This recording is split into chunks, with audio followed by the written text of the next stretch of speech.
The views and opinions expressed on any program are those of the producers and/or the persons appearing on the program, and do not necessarily reflect the views and opinions of FRC Media, Bristol Community College, or the City of Fall River.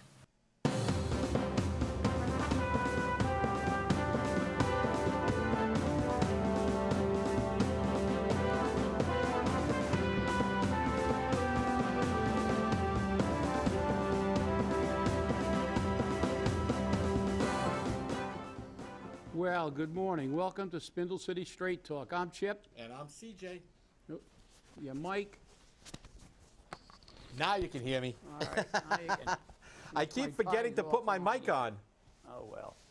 The hell with the tie. We'll loosen it. Okay. Yeah, you need to move your mic up a little, though, Chip. All right. Move the mic up, too. There you go. Good. So how many people had a lovely time at last night's city council meeting? Was that not a show? I'm telling you. Oh, what a show. What a show. I love the fact that Joe Macy got put in his place. Well, it was about time. Kudos to the President Kadim. Finally, somebody reminded Joe Macy that he's not a judge anymore. That's right. He can be. He can have that condescending, arrogant attitude when he's sitting on a bench, which is one of the reasons I've always been against politically appointed judges and wanted elected judges. I agree. In this, because this is the attitude you have. They get their job not because of their ability, but because they're politically connected. So I've never agreed with politically appointed judges, but it was nice to see him reminded that he owes a modicum of civility to the city council. Just a little bit of decorum. Just a little bit of decorum. But, yeah, and he has that attitude like, don't tell me anything. Well, guess what?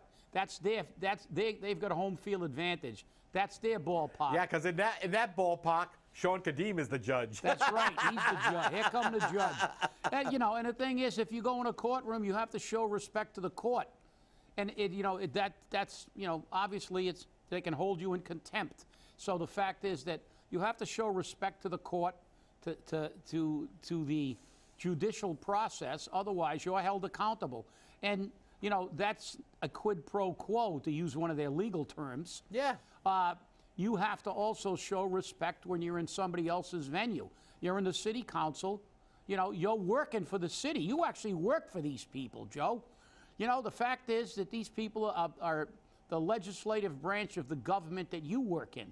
So that but everybody's if you go in front of a union body, you owe that union and that body the respect, and it's their venue. They make the rules. It's their ballpark, so to speak.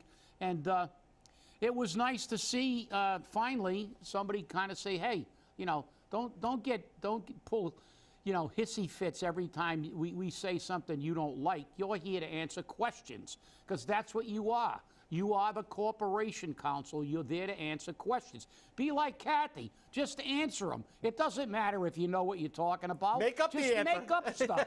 We don't care. But at least show some civility in there. Be like the rest of the people that work in the city. They just go up there and flat out lie to the council most of the time. I agree. It's ridiculous. But what I thought was funny is all get-go yesterday. I mean, I had to go to a funeral yesterday. I got back from the funeral, and they were still in citizens input time. Yep. Yeah. I shut it off, watched the TV program, went back, and they were still in citizens input time. And the worst part about it is that people from another town, from another state, came to Fall River to shove it up this mayor's backside. They called this mayor out. They called this city out. And that is scary. That is scary when we are the laughingstock of the country. And they proved that last night. Yeah.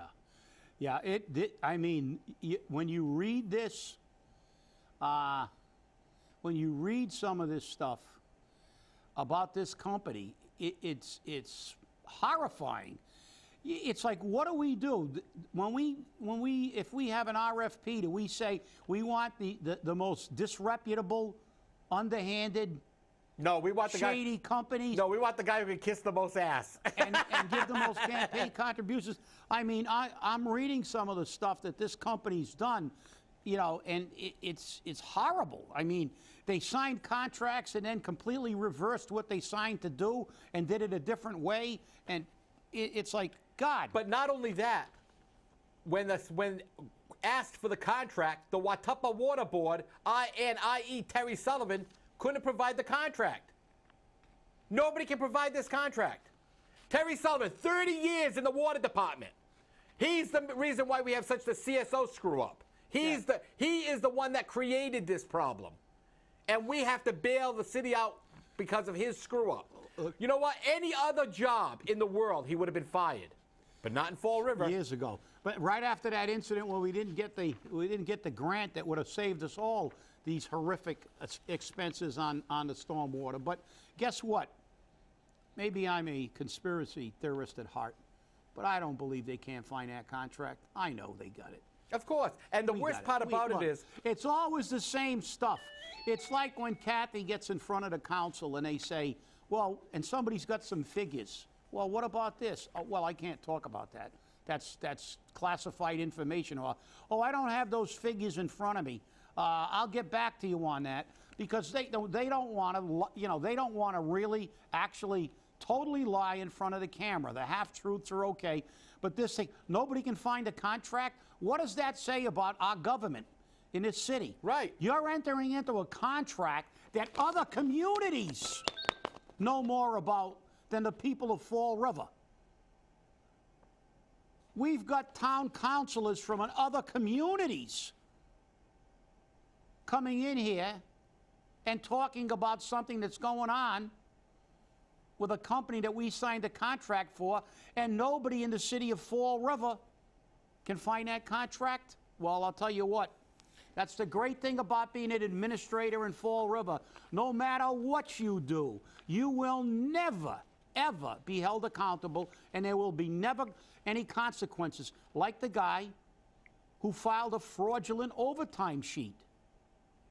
Yeah, and paid people from another damn department, an autonomous department, the school department, and they proved it, and they admitted it. And I remember sitting in the council chamber that night and listening to Terry Sullivan, who obviously is an expert, lean over to him and say, don't worry about it, just go up there. He says, you know, this will all go away in a little while. Don't worry, everybody will forget about it, because we're never held accountable. No. Just look at me.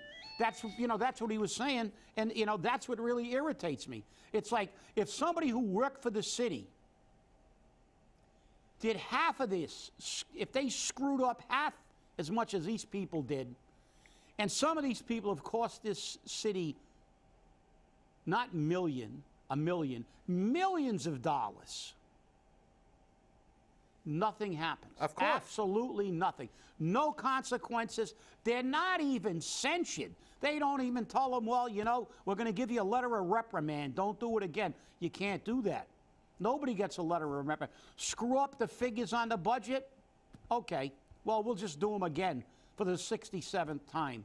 You know, sign a contract with a company that has a record of never abiding by a contract accurately, and don't tell anybody about it. And then when somebody asks a question, you say, well, I can't talk about that. No. Or you go, I can't find it. it's a big secret. It's my job. We got a whole board and a guy in charge of the department, and nobody can find a contract. Well, guess what? That entire board and that department head should be gone. Yep, I agree. Now, here's what happened with this contract, okay? On August 17th, the Watuppa board met. They made a change to the agenda. It says on the change to the agenda, contingent water. Doesn't say a contract to sell to Ben, or, you know, Ben Water and Ben Pools and heavy trucking or whatever it's called, heavy transport. It just says contingent water. And Joe Macy called the chairman of this board, yes, Joe, we know, and said, the mayor wants this approved today. And the only water commissioner who had the audacity or the cojones to say, wait a minute, what's this about? Voted no. That was Mr. Pearson. Okay? Bob used to, you know, Bob is a really good guy. He is not new to politics. He knows. He said no. The other two said yes, and that's what passed this contract, which nobody knew about.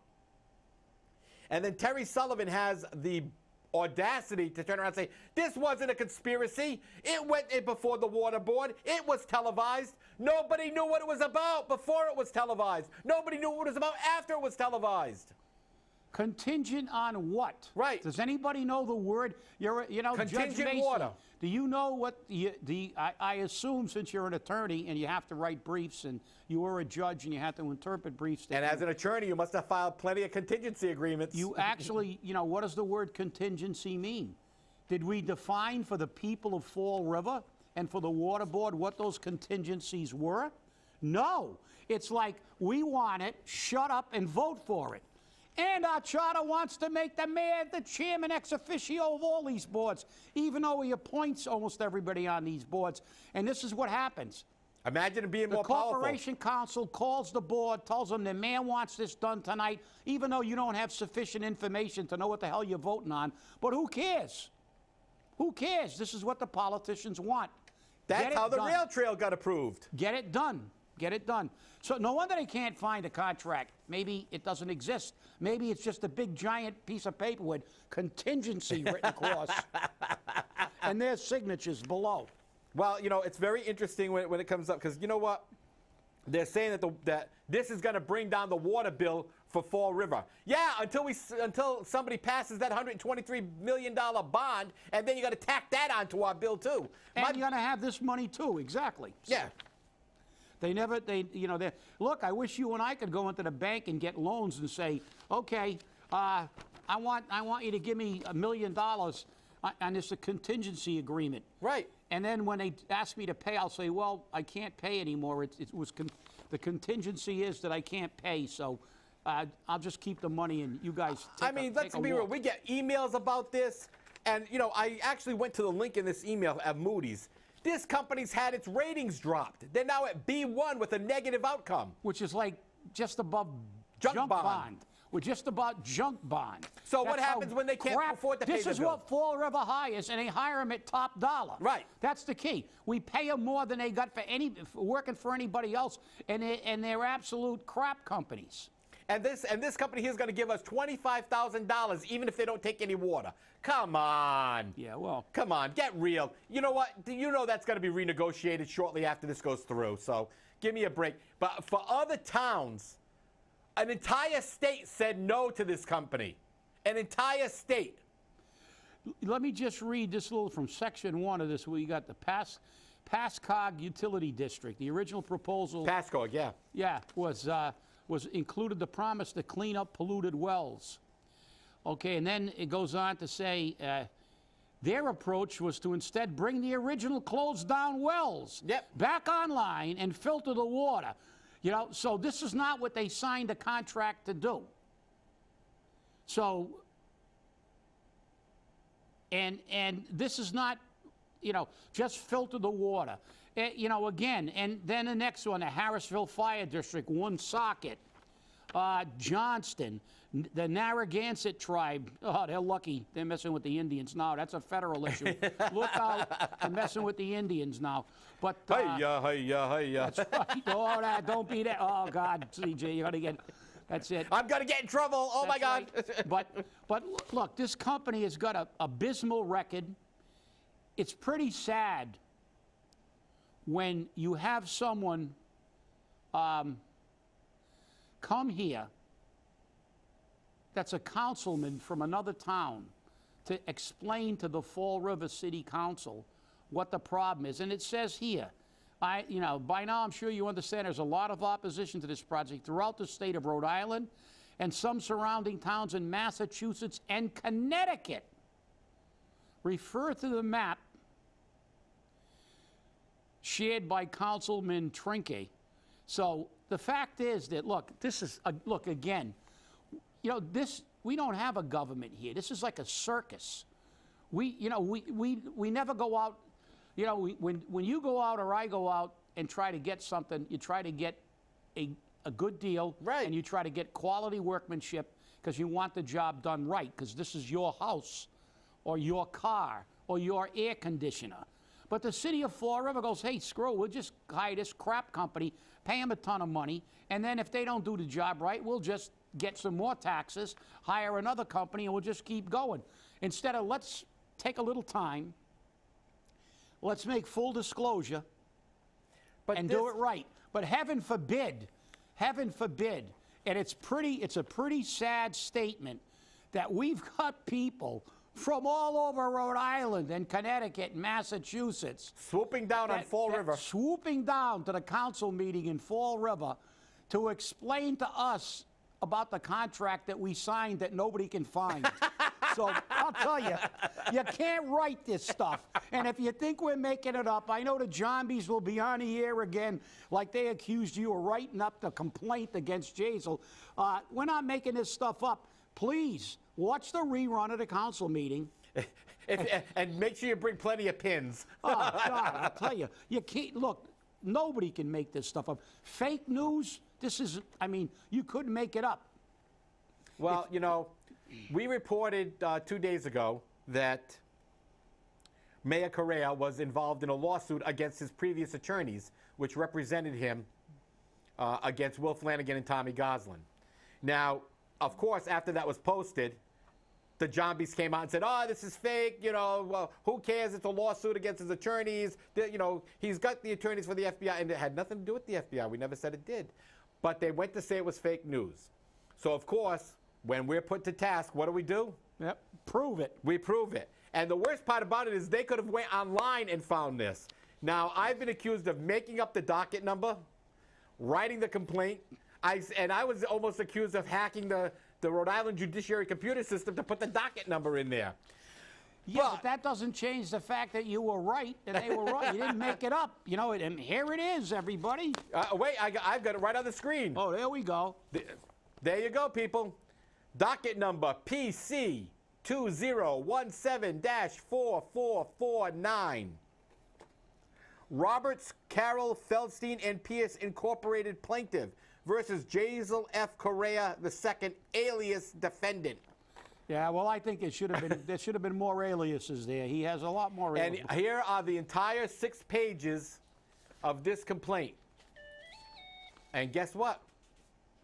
I don't have a problem saying it, and there they are. And I posted this on Facebook last night so that people know that this is happening. Because guess what? We cannot have this. And this is almost indicative of how the mayor runs the city and his own personal life. He can't pay his bills. Now, in fairness, according to the lawsuit, he did make 2 payments of $6,000 to the attorneys. And I will say, that's wonderful. He at least made some payment. But he hasn't made all of it. He still owes them over $12,000. And he entered, and these attorneys did their job. They settled this case. And I'll tell you, you did a lot of forging here. If you did it, CJ, because I see on the corner of every page case number, and they have our case number filed in Providence / Bristol County Superior Court, submitted 9/19/2017 at 2:32:40 p.m. 2:32:40 p.m. even down to the second. envelope number, reviewer, and on the back page, on the last page, the plaintiff by its attorney, and the attorney has his signature. So we even have the other law firm that's adjudicating this for the law firm that's not being paid. So all this stuff, good work, CJ. You really did a great job if you made this one up. I'll tell you. Hey, I work of information. I work long and hard. You know, that's why they keep telling me I need to take the bar. But you know, the sad part about this is that this is the truth. And they came out and said, oh, why did this come out 2 weeks before the election? Because it was filed in September. This is the mayor's fault. He didn't pay his bills. And then somebody came out and said, well, the mayor's always saying he's broke. He's making a 6-figure salary. Where's he spending it on? I don't know. He's driving a city car. And he's not paying taxes on that either. No, and he's not paying any excise tax on that vehicle. And he's getting his gas for free, no doubt. His gas? City vehicle? His gas? Gas, us, and cuz. Yeah, he's getting his gas for free, and otherwise you'll have to take the buzz. Yeah. And, but, you know, but I mean, this is, look, why did it come out? It came out because it was only filed. But when did this, read it. Read when this started. Started in 2014. Yeah. You know, it's like, okay, not like he hasn't had sufficient time to pay the bill. And, you know, you could have worked out, and they did work out a payment plan. Which he didn't keep. Which he didn't adhere to. And the other thing that gets me when I read this was, when he made the payments he did make, he didn't have a job. Right. So how did he manage to make the payments then? What did he do? Did he get some of his profits from Snow Owl? Oh, wait a minute, he didn't make any profits at Snow Owl. No, he just spent the, so he just spent the investor's money. How did he manage to pay that with virtually no income? Right, he's just spent the investor's money. He did have city council at that, you know, at that time, so city council. But now that he's a six-figured mayor, he can't adhere to the bill. I don't know. It's just it.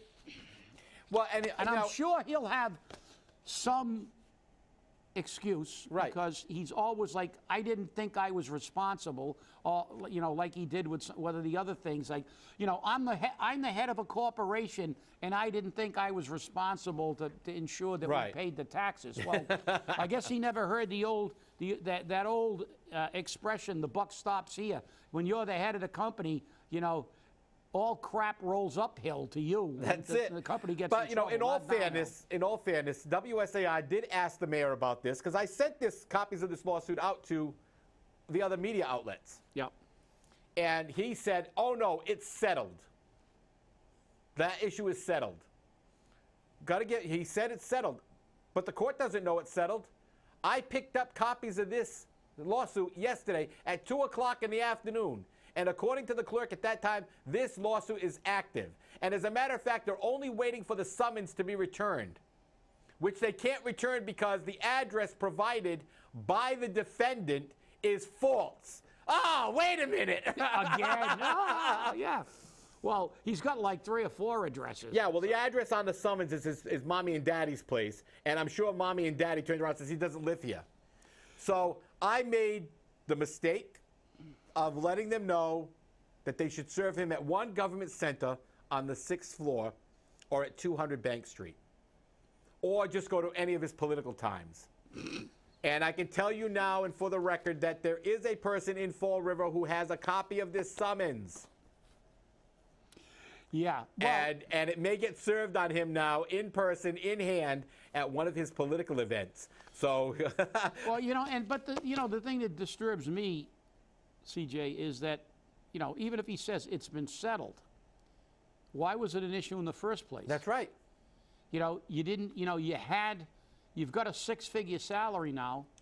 If you had to readjust the payments because you got too much overhead, which I don't think he has, I'm sure he's not paying a lot of rent at that place because it's one of his biggest campaign supporters at his apartment. He's got a city vehicle. But look, if you couldn't afford the worked out payment and you've got an income, I'm sure they would have liked to settle it.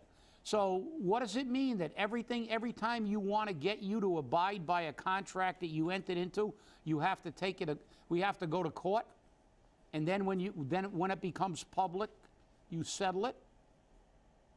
You know, that's not the way you do business in the real world. Well, it is for Jazel. Just look at the arbitration. Well, apparently it is, because I'll tell you one thing. If I go down there and work out a payment with the bank to save my house, and I don't adhere to that payment, I better go in and renegotiate something else, or my house is gone. You know, this is the way the real world works. Unfortunately, that's not the way government works, because you get to do things like this with no consequence. You know, and I was reminded of that yesterday with the 2 congressmen going on and becoming the advocates now. They're crucifying the president. Now, look, I'm not saying that. I'm not taking a position on the way he's behaving. That's my own position. But the fact is, what really bothers me about this is that these 2 congressmen didn't have the character and the integrity to say these words before they weren't running for re-election. So I guess they got an integrity transplant when they weren't looking for public office again. They're talking about how, oh, well, you know, but neither of them is running. One because he didn't think he could win the election, and the other one because he wasn't going to get in anyway. So the fact is, you know, all of a sudden now they've become the moral compass for Congress. They had no compass. If they were going to get reelected, would they have come forward? I doubt it, because the behavior was there beforehand. Now that they've realized they're not going to be reelected into the monarchy, they're going to just run away with their pension, because they will get a pension. Yeah, well, U.S. senators get their salary for the rest of their life. Rest of their life. That's it. And you don't have to spend 30 years in the Senate to get it. We got to only spend 1 day. 1 day. 1 day. How do you like that one, people who are complaining about them killing our retirement systems and stuff, and always attacking our system? This is the problem, like I said, with health care. They have their own health care. They have their own retirement system. They are, if you think this is a democracy, you need your head examined.